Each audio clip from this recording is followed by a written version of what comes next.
Ce e acolo? Mi-arăți curcubeu?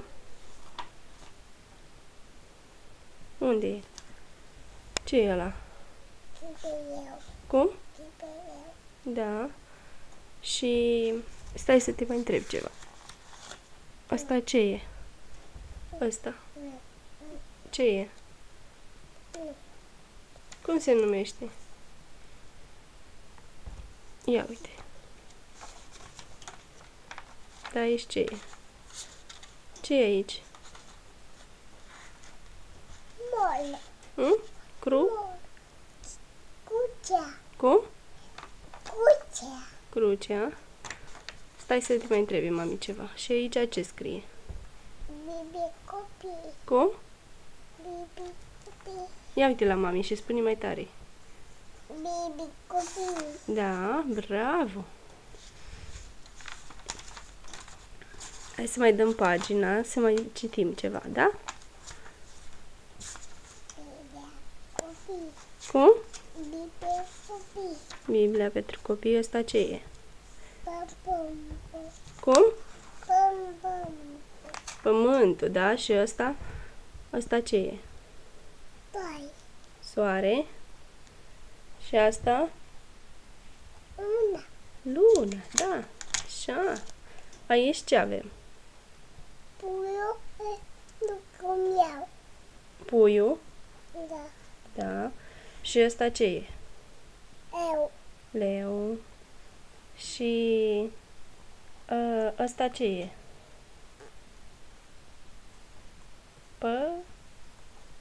Pântă. Cum? Pântă. Păunul, da? Și, ia, elefantul unde e? Elefantul acolo, da? Și căprioara? Noi. Unde e căprioara? Noi. Ba da, e acolo. Unde ți-a arătat mami căprioara? Și peștișorul? Așa. Bai. Face baie? Îi place bai. Îi place. Unde îi place să facă baie? On. Ce e acolo? Apă multă. Apă multă, da. Eu. Da, leu. Așa, și aici un peștișor. Unde e peștișorul? Acolo, bravo. Asta e apă. Da, mami. Asta e Hai apă. să mai vedem aici. Unde e Camila? Noi. Ia vezi, unde e Camila? Ai, unde? Arată cu degetul. Noi. Asta, mami, asta, nu ai asta Camila? Nu. Ba da. Aici. Acolo, da, acolo e Camila. Așa, și acolo ce e? Nea.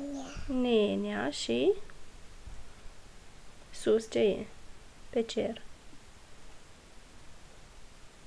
Noi. Ce nu-i? Asta ce e? De beriu. Cum?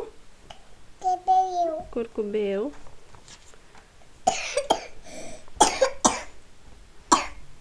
Ce e acolo?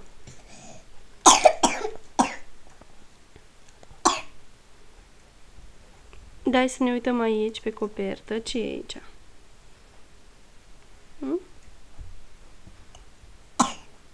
Cine e bebele ăsta mic? Aia. Oaia, da.